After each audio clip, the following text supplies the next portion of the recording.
This is a Wild Game Production podcast.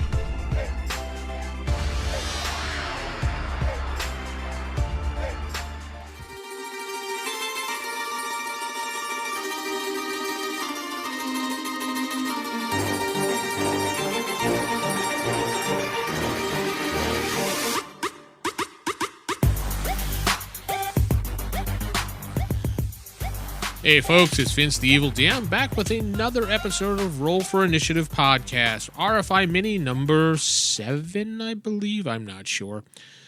Yeah, it's 7. Looking at the notes here.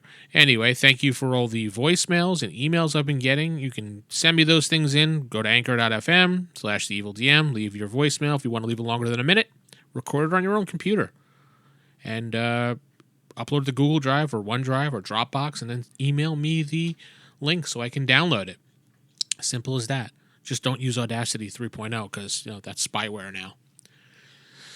Anyway, I was looking through the book and a couple things came to mind here out of nowhere, but one of them was the races themselves. Looking through the races themselves, pretty self-explanatory. Each of them have their own little abilities here and there. I was also wondering why there were never any other half races. There's half elves and there's half orcs. They're halflings, small humans, but why wasn't there half dwarves or half gnomes or something like that? It always made me wonder why there were no half those races. Were they just not compatible? Was it not possible? Did it just not work out that way? I don't know. Why is it that elves and orcs were the only two races that were compatible with humans to make half-breeds or crossbreeds, as they call it under half-orcs? Because they say under the orc, create many half-breeds or crossbreeds of the offspring are typically orcish. So they lean more towards the orcish side, just like when it's a half-elf, they generally lean more towards the elven side of when it comes to looks and features, the dominant side of them. I'm not sure why they didn't have anything further, but it was always something I wondered but never really cared that much to look into. I know I've played with a couple DMs in the past that have created half-breed races of various things, like half gnomes and half dwarves and stuff like that. So I don't see why it's not possible. Hey, it's your game, your campaign. No one from TSR. Oh wait, there is no TSR. Never mind. Gonna come to your house and stomp down. The books are just guidelines. You use your imagination to play your game. Another thing that came up to mind was when I was going through that whole thing was the racial preferences table. How many of you out there actually use this? Like how dwarves and elves have some type of rivalry going on, or they don't like each other, or that means they just greet each other in a weird way, and there's hatred between some of the races. You know what? I don't think I've actually honestly played with this table except for maybe how the world treated half-orcs. Because orcs are monsters, obviously. When people see monsters, they automatically get scared and don't like them. So when a half-orc comes into town, they usually will be hiding because most humans will not like them because of the stories they've heard. So I would play off on that. There was also, when I ran my World of Arcanus actual play podcast for 1E Advanced Dungeons & Dragons, I also had added in that dwarves were very, very hated, prejudice or racist against this cat race that I had in the game. They did not like them at all. They thought they were just animals. They tolerated them as far as seeing them, but they gave them that dirty look and, talked down to them.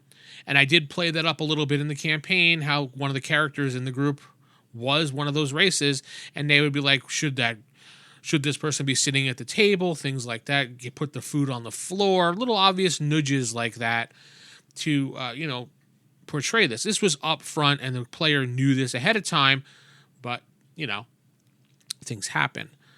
So, he laughed at it for the most part, or he basically took his revenge on the people that treated him badly.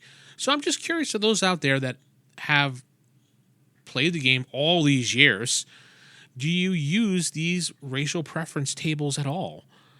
And I think it's a good question for an email, someone to email in, or even a voicemail to tell me your thoughts on this, because I'm very curious what people did with this. Did they ignore it for the most part?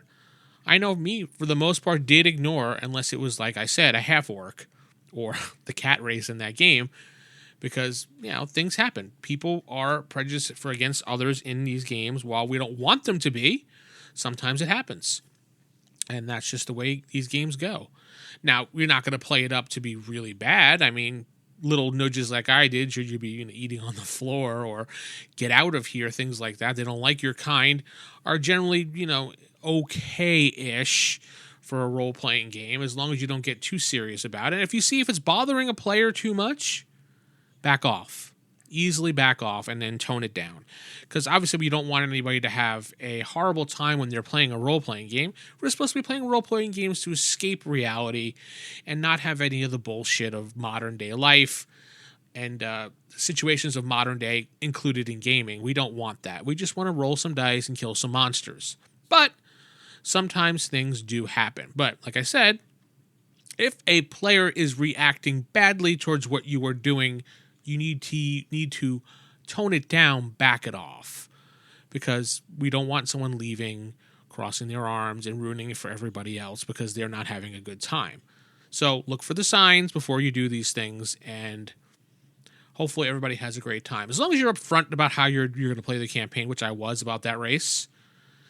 And the elves in my campaign were snobs. They looked down on everybody, so one of the players played that up later on. So it was fine. Just it's a matter of how you play it and the taste and how far you go. Again, let's see what happens in your emails and your suggestions. If anybody does bother emailing about this, askthedm@theevildm.com is my email address. I'm just curious to see what your thoughts are on this table. I've told you how I've used them and how some other people may have used them. I'm just curious your thoughts. All right, I'm going to head out. So keep it original, keep it old school. Good night, everybody.